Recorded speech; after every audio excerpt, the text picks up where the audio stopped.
Hi there, this is Mary Wu. I am a LinkedIn trainer and consultant, and I have a fabulous private group program called LinkedIn Learner Lounge. In this place, twice a month I have open Q&A. Once a month we have a co-working session, and once a month I do this session, which is what's new on LinkedIn this month. Yes, I do that every month, and yes, every month there are changes except for this one. We'll get to that in a minute. If you're interested in my private group program and to be able to have access to this on a monthly basis and the Q&As and trainings and places to just ask questions, let me know. I love LinkedIn, and I know it's hard to keep track of what's new, which is why I do this once a month. Um, I know things, and I've discovered that no matter what I do, I haven't yet broken LinkedIn. So I like to play around with it and then teach other people what to do with it. This is December 19th, 2024. And as of a few days ago, there were 241 changes on LinkedIn for the year 2024. There were 92 new features, 129 updates, 12 things that went away, 3 things that were degraded, and 5 what we call glitches. I predominantly my clients are small business owners. There's a few nonprofits tossed in there. So I focus on the changes in those areas. I don't report on the changes in talent search or advertising or sales navigator. If you need me to point you in a direction of people that can help you with those, let me know. But for today, I'm going to go through my favorite changes of 2025. And the number one thing that has changed that I love is LinkedIn has now given us a way to verify profiles, much like both Facebook and X, formerly known as Twitter, did with the blue check marks, except for LinkedIn has determined that verified profiles are important, and LinkedIn has decided they are eating the cost on that. So you do not have to pay to play on a verified profile. It currently in the US can only be done on phone, and you have to have available a government ID. If you're trying this, I have a special YouTube video on how to change profiles. So if you're working on it and having trouble, say, hey, Mary, send me your video. There are 60% more profile views and 50% more reactions and comments to profiles that have the verified profile. So it's worth getting for that reason. It is also worth getting in case something happens and you lose access. You can easily say, hey, this government ID matches the one that I gave you when I verified my profile, so let's fix this. Also, it shows that you're a unique human being and not an AI. While I encourage everybody to get their profile verified, I even more so encourage it with people that are in an area where you have access to somebody's personal information. If you're in insurance, or if you're in finance, or if you're in bookkeeping and help people with any of their accounts, I really encourage you to make sure that your account is verified. So that's one of my favorite changes. Another favorite change, in the past, if you wanted to schedule posts on LinkedIn, you had to do that from an outside source. For an example, a Hootsuite or a Buffer or a Social Sprout, something you had to do it outside somewhere. Now you can schedule posts, you can schedule poll, and you can now edit scheduled posts. So that's 2 changes that happened. One was the ability to schedule posts, and at first you couldn't edit them.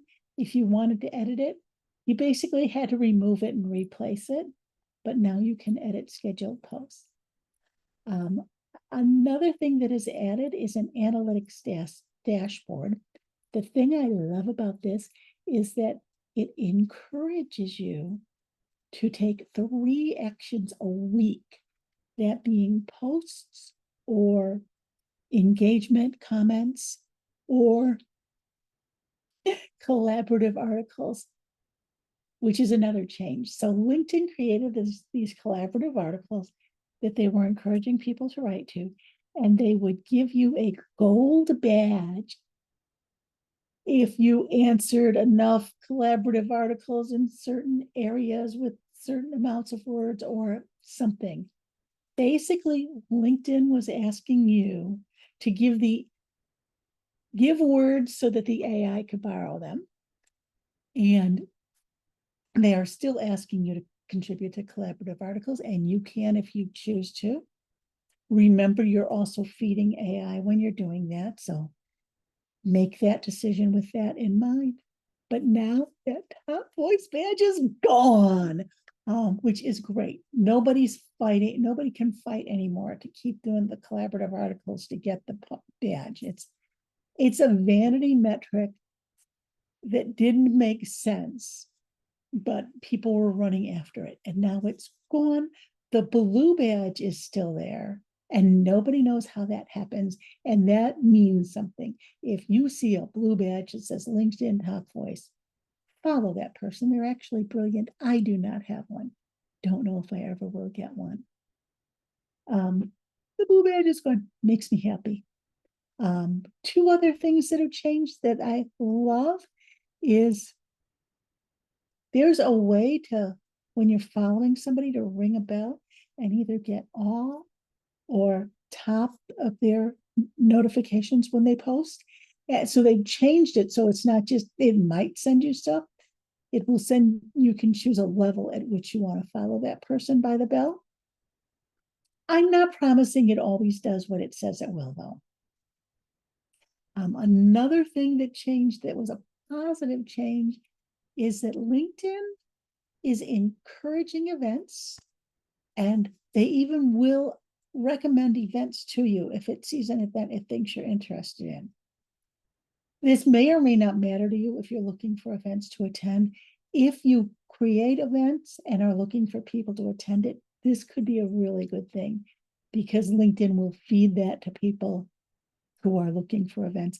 I encourage you, if you're going to use LinkedIn for events, do things regularly and consistently and post them.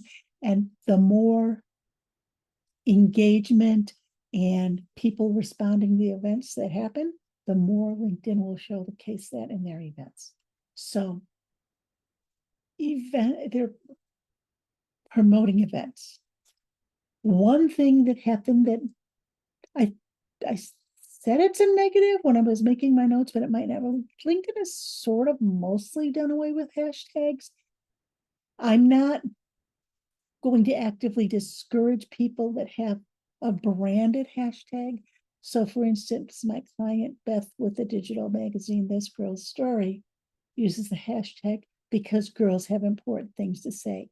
Absolutely, if you're using a hashtag that's that specific that somebody knows to search for you, think about that, but don't worry too much about trying to come up with 7 hashtags that match what you normally talk about. That's not really a thing on LinkedIn anymore. The other thing, and people do not love me when I say this, LinkedIn is giving more and more attention to video. So I'm going to be posting this video up there. They are looking for video, and people are looking to watch video.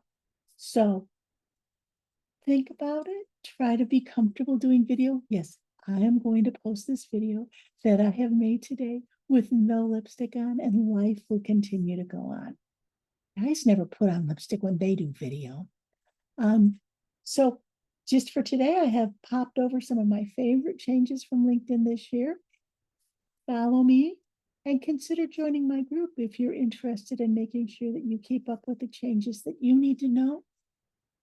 Or if you need a place where when you run into LinkedIn and you run across a change and you're like, what the heck?